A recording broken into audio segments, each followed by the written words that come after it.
Witam Państwa w kolejnym odcinku programu Tajemnice Śląska. Dzisiaj rozpoczynamy cykl odcinków, który będzie nam miał pomóc w rozwiązaniu naszej kolejnej tajemnicy. A jest to tajemnica nie byle jaka. Tą tajemnicą jest sprawa niepodległości Górnego Śląska, która była planowana na początku lat 20. ubiegłego stulecia.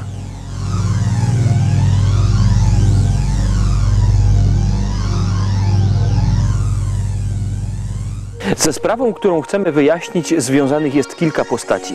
Dokładnie 4. Pierwsze dwie to bracia, Jan i Tomasz Reginkowie. Kolejną postacią jest Hans Lukaszek. Postać zupełnie nieznana poza Górnym Śląskiem, a i na Górnym Śląsku wie o niej niewiele osób. Nim właśnie zajmiemy się w dzisiejszym odcinku. I w końcu 4. najbardziej tajemnicza postać. Dr Ewald Latacz, adwokat.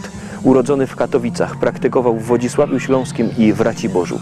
Gorący orędownik idei niepodległego Górnego Śląska. Nie bez przyczyny jesteśmy w Rudach wielkich koło Rybnika. Przed wojną granica polsko-niemiecka biegła 2 km w linii prostej od miejsca, w którym w tej chwili się znajdujemy. To właśnie tutaj spór o przynależność państwową Górnego Śląska był najgorętszy. Jedną z głównych postaci tego sporu był właśnie dr Hans Lukaszek. Postać Hansa Lukaszka jest jedną z tych postaci w dziejach Górnego Śląska, które zostały prawdopodobnie w pewnym stopniu świadomie wymazane. Bo wystarczy spojrzeć dzisiaj chociażby na strony internetowe, to widać wyraźnie, że poza bardzo niewielką grupą źródeł internetowych ta postać jest w zasadzie w Polsce nieznana. Urodził się we Wrocławiu, co ciekawe, ale większość swojej młodości, dzieciństwa spędził w Bełku, a zatem praktycznie o rzut kamieniem od Rybnika. Postać o tyle niezwykła, że zupełnie nie pasuje do często propagowanego przez niektóre środowiska obrazu Górnoślązaka języka niemieckiego, czyli takiego człowieka, który w zasadzie nie ma żadnych praw do bycia Górnoślązakiem, do traktowania tej ziemi jako swojej, głównie tylko dlatego, że posługiwał się językiem niemieckim i świadomość narodową czy państwową może bardziej posiadał niemiecką.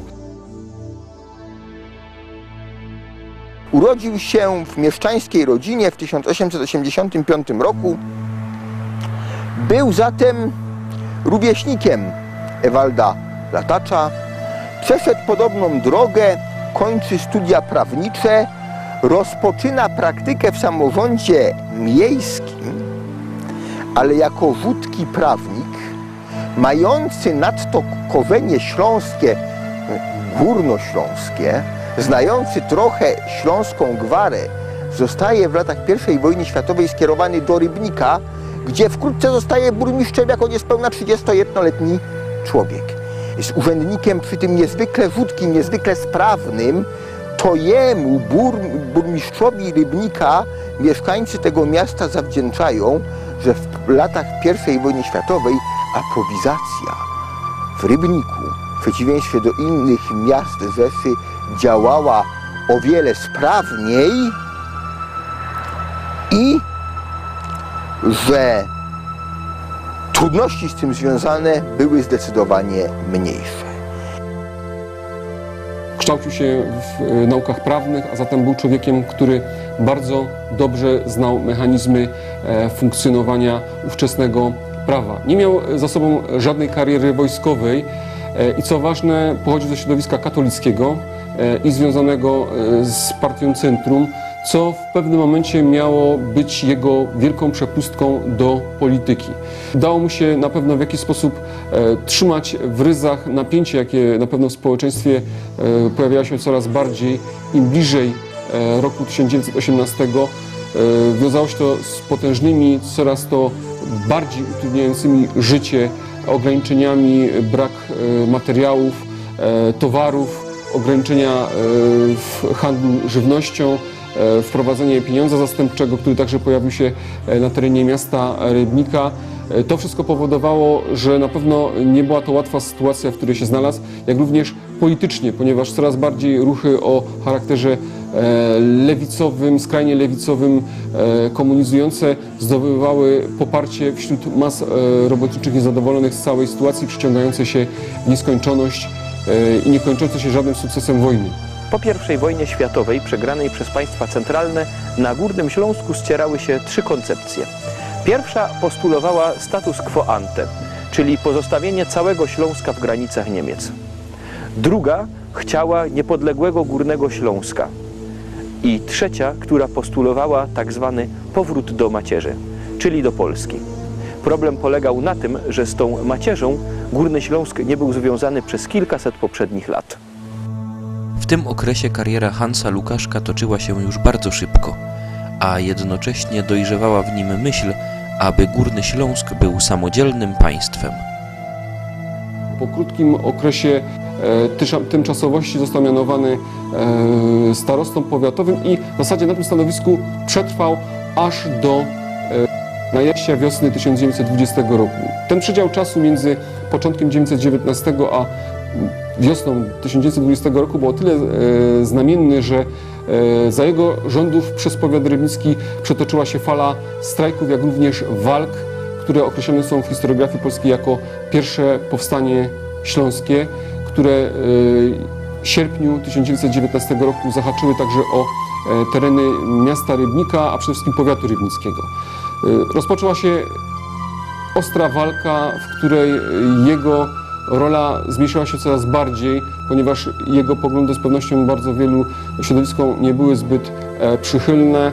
Być może szukanie drogi środka, jaką z pewnością też tutaj w jakiś sposób na pewno w pewnym momencie brał pod uwagę, odchodziły coraz bardziej w cień i decydowały jakby dwa główne kierunki działania.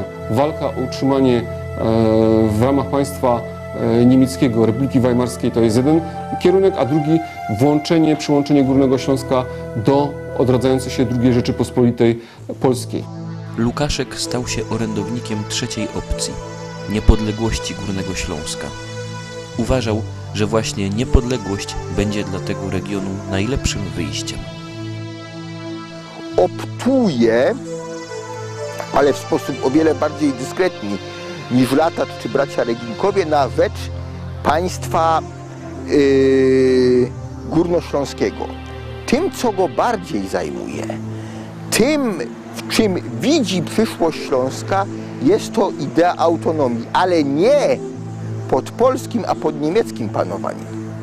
Jak wiemy, Rzesza Niemiecka również wysunęła ideę autonomii Górnego Śląska, z tym, że w przeciwieństwie do polskiej części niemieckiej, właśnie poza Lukaszkiem, może jeszcze paroma innymi osobami, nie było chętnych do jej urzeczywistnienia.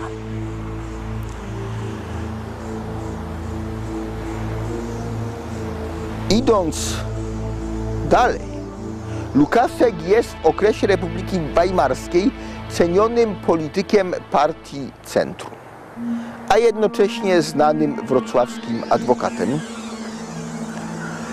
który tak jak może optuje na rzecz zwiększania nakładów finansowych przez republikańską Rzeszę na rzecz dalszego rozwoju Górnego Śląska. Zresztą czyni to nie bezskutecznie, bowiem w zachodniej części regionu przemysłowego republikańska Rzesza, później jeszcze w większym stopniu trzecia Rzesza, czyni poważne inwestycje.